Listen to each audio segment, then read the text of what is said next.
Bonjour les amis de la taverne de Wargamer. Enfin, je suis de retour du French Wargame Day. C'était un week-end spectaculaire. Je remercie mes amis parce qu'ils ont rendu ce week-end divertissant, amusant et vraiment fin. J'ai hâte d'y retourner l'année prochaine. Si vous entendez des bruits sur les fonds, c'est l'enfant des voisins qui est vraiment possédé par un démon. Je ne sais pas si de la neige ou de cornes, ça je ne sais pas. Il pleure toute la journée. Bon. Je tiens aussi à remercier les amis qui sont venus me rencontrer pendant les tournois. Donc, il y a deux, trois membres, deux, trois de mes followers, des inscrits à la taverne de Wargamer qui sont venus. Ça m'a fait énormément plaisir et j'en suis vraiment, vraiment content.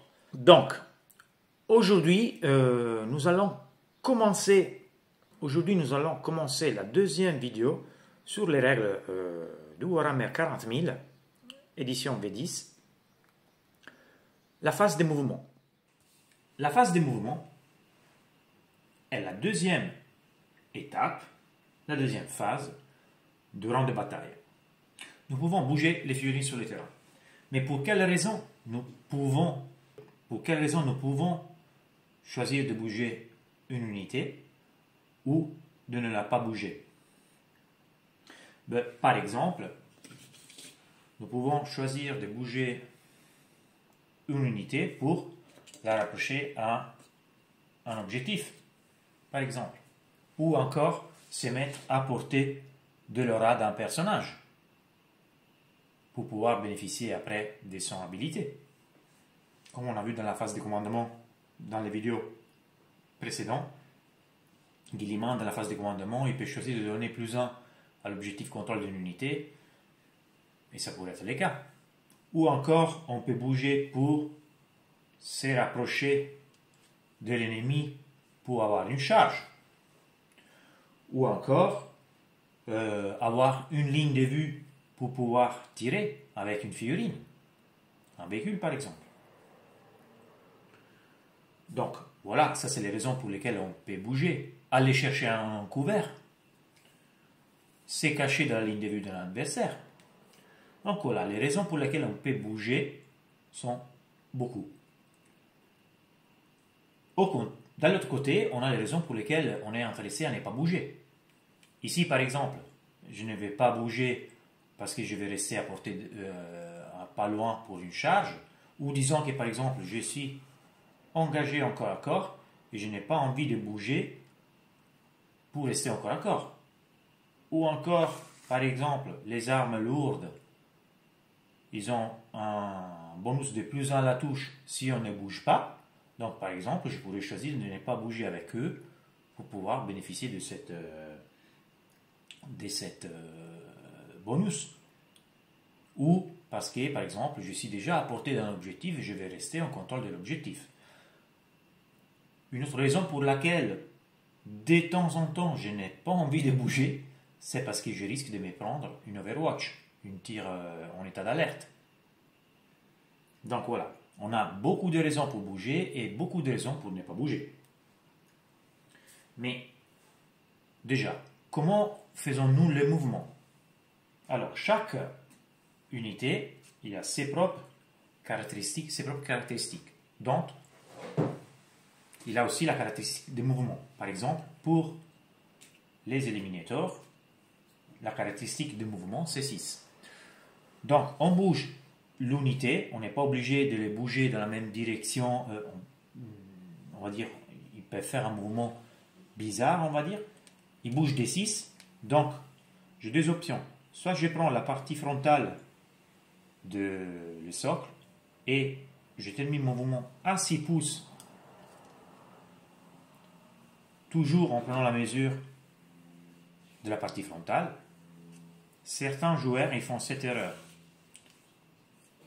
Ils prennent la partie frontale, donc ici, à la place d'arriver ici avec la partie frontale, ok, ça c'est 6 pouces, eux ils font ça. Donc la partie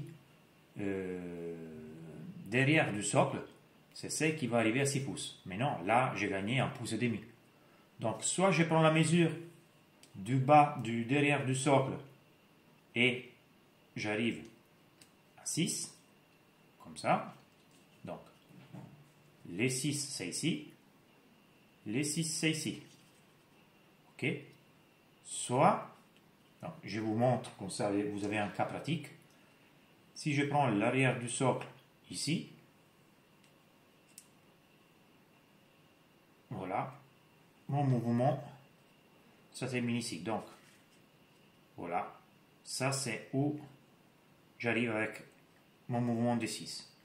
Si je mets la figurine comme ça, et je prends le but du socle, voilà, j'ai la même chose, même mouvement. Ok? Ça c'est le mouvement. Quand je bouge une unité, bien évidemment, je bouge tous les figurines pour pouvoir rester à portée d'engagement en cohésion. Donc la cohésion, c'est 2 pouces entre une figurine et l'autre. Je ferai une vidéo dédiée à la cohésion. On ne va pas la voir dans cette vidéo. Mais chaque figurine, elle doit bouger de son propre mouvement. Dans cette version, il y a une chose intéressante. Les figurines peuvent passer à travers les unités alliées. Les figurines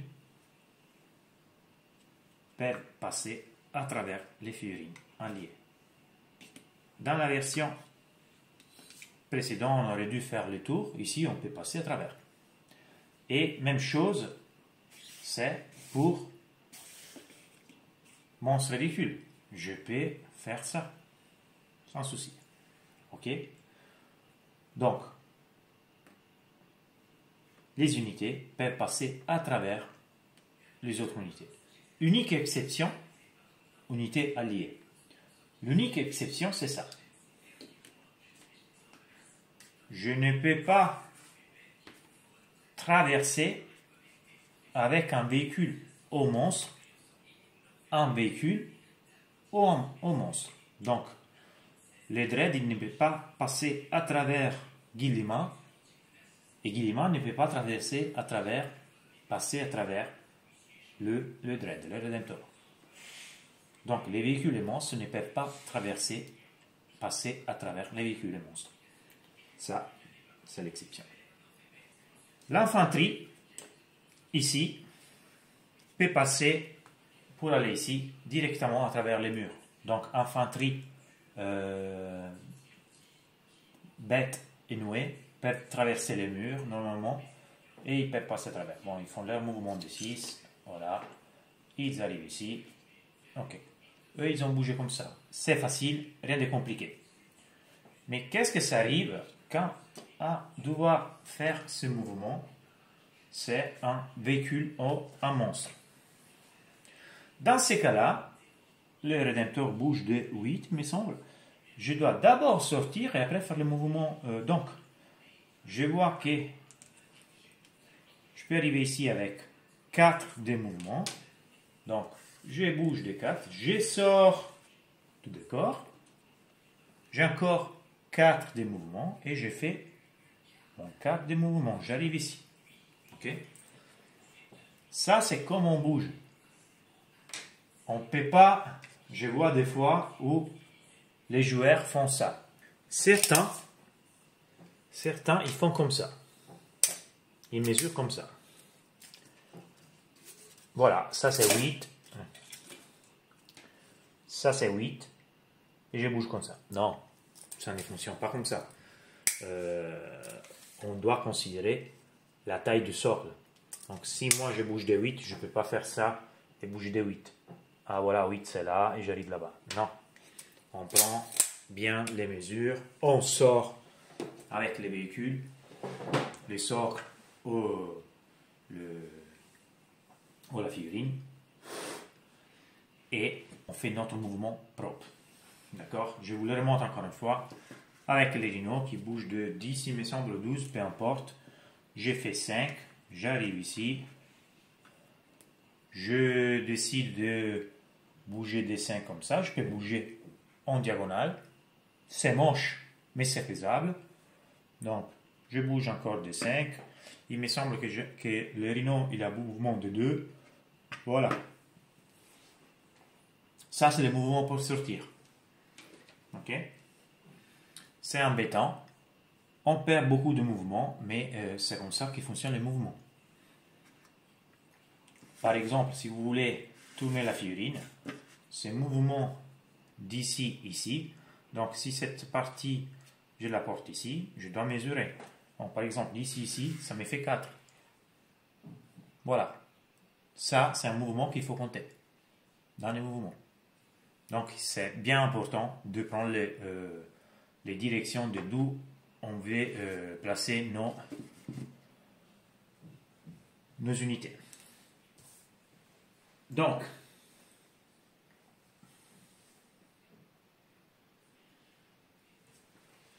autre règle du mouvement, quand je fais mon mouvement, je ne peux pas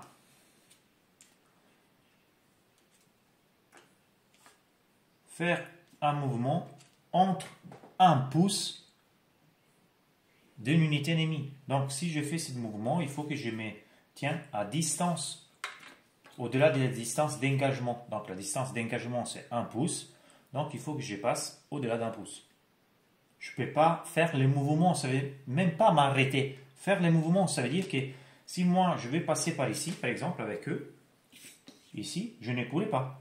Je ne pourrais pas passer par ici parce qu'il y a moins d'un pouce. Donc, par exemple, ici, je ne pourrais pas passer. Bon, clairement, je peux passer à travers la ruine, peu importe. Mais pour vous porter un exemple, ici, il y a moins d'un pouce, je ne peux pas passer.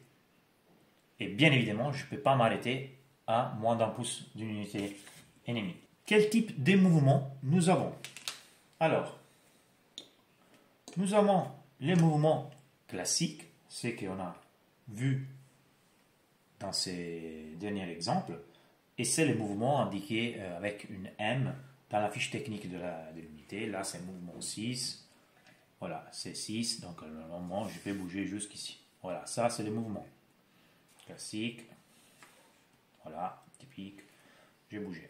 Petite précision, quand je fais un mouvement, j'aurai, sauf règle particulière, j'aurai le droit de tirer, déclarer une charge, faire une action. Je peux aussi faire une advance. Donc l'advance, c'est mon mouvement D6 plus les résultats que je vais ajouter dans D6. Donc je lance mon dé, ça c'est un 6, excellent. Je peux bouger jusqu'à 12, 6 plus 6. Donc là, ça me fait une belle sprint. Voilà, j'arriverai jusqu'ici. Ok. Peut-être pas. Oui, peut-être que je vais bouger un peu. Oui, environ on est ici. Voilà. On arrive jusqu'ici. Quels sont les avantages de la dance? Alors la dance, ça me permet d'arriver, par exemple, dans un coin, dans un quart de table, d'arriver à portée d'un objectif, voilà, d'arriver en couvert, hors ligne de vue, hors portée, voilà, ça me permet beaucoup de choses. Par contre, derrière, normalement, sauf exception, je ne pourrais pas déclarer une charge, ni tirer. Donc, dans l'ordre, ni tirer, ni déclarer une charge. Au moins que j'ai des habilités particulières ou des armes d'assaut. Autre mouvement, autre type de mouvement, disons, que j'ai, c'est rester immobile. Donc, rester immobile, ça veut dire je ne bouge pas. Je ne bouge pas, comme on a vu avant, ça peut donner des avantages. Par exemple, pour les armes lourdes, me donner plus dans la touche. Si je suis en corps à corps, par exemple, je peux être intéressé à rester immobile et avoir, voilà, être en corps à corps. On a encore un deuxième mouvement, un dernier mouvement, c'est le fallback. Battre en retraite. Donc, battre en retraite, ça veut dire juste simplement faire mon mouvement normal en se désengageant, en sortant du portée d'engagement avec un adversaire. Donc ici, j'étais encore à corps le tour d'avant. Je bouge de 6 et je me désengage. Ok, voilà, je ne suis plus à portée d'engagement. Pourquoi ça? Ça peut donner une cible, ça peut me libérer l'unité, ça peut m'éviter des soucis. Il y a des unités qui peuvent tirer après avoir désengagé, ils peuvent charger après avoir désengagé, ça c'est des exceptions, etc.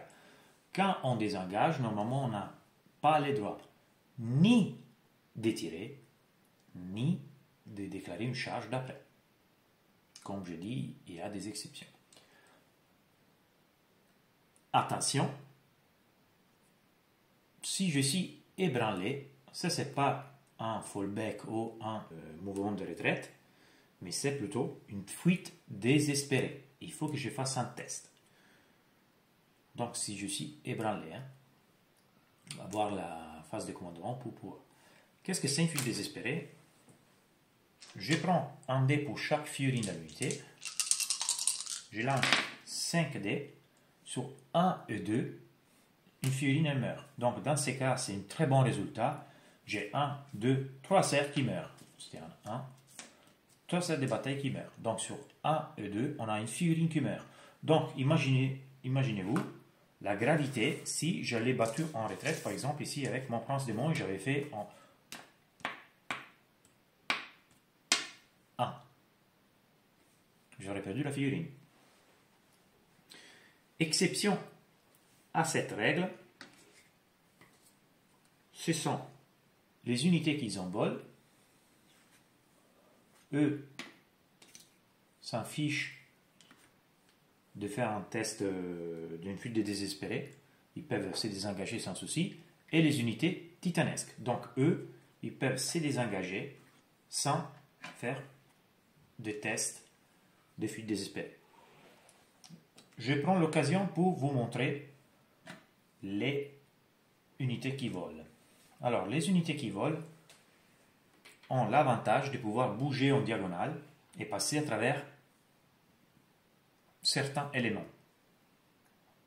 Dans ces cas-là, par exemple, on va dire que j'ai les inserteurs ici. Eux, ils peuvent soit passer par ici, soit voler et passer, s'appuyer ici et descendre. Bon, pratiquement, plus ou moins, c'est comme ça que ça passe.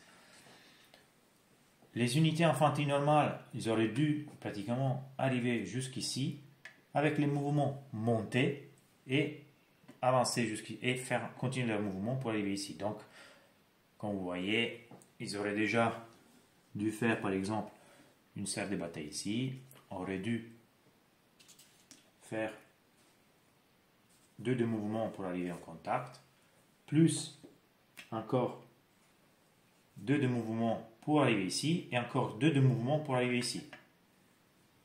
6 de mouvement pour arriver ici. Et ils étaient ici. Eux, ils bougent de 10, donc par exemple, avec 5, alors avec 4, arrive ici.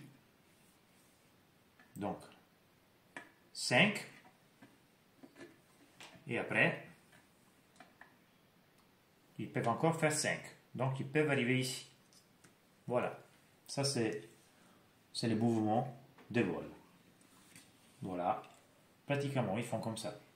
On prend la mesure en diagonale et on y arrive. Bien évidemment, ces mouvements de vol, c'est valable aussi pour les figurines. Voilà. Je bouge des 6 et encore des 4 en diagonale comme ça et j'arrive ici. Ok. Il faut quand même prendre la mesure. Et voilà. Vous pouvez faire ça. Ça, c'est les vols.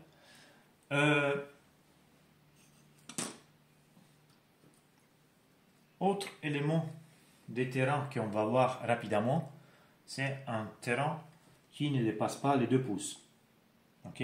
Ça, c'est considéré comme inexistant. Donc, je passe à travers. Avec aussi ça. De plus, je passe tout droit. Ce n'est pas considéré comme un truc où je dois calculer pour monter et descendre. Par contre, pour cet élément de décor, il faut que je compte. Donc je calcule 2 pouces et demi pour monter, 2 pouces et demi pour arriver ici. Donc par terre, on sera à 7 plus 1.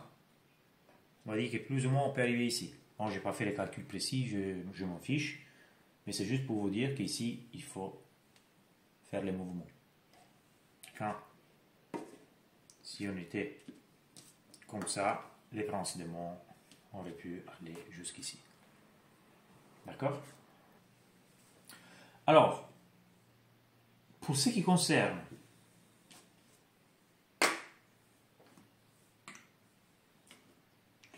les amis, pour ce qui concerne les débarquements et les attaques en profondeur, on se voit tout ça dans une prochaine vidéo qui sera dédiée à chacun des deux. Parce que c'est des arguments importants. Donc je ferai une vidéo sur embarquer et désembarquer, sur les attaques en profondeur et les réserves stratégiques. Comme ça, on regarde aussi les véhicules, les unités embarquées dans le transport qui arrivent en réserve stratégique. Donc, les amis, pour cette première vidéo sur la phase de mouvement, nous avons fini.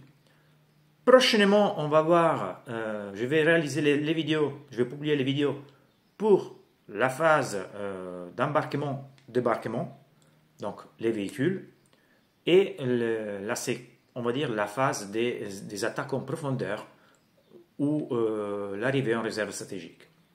Si vous avez aimé les vidéos, laissez un like. Si vous avez des commentaires, des suggestions ou si je dis n'importe quoi, dites-le dans les commentaires.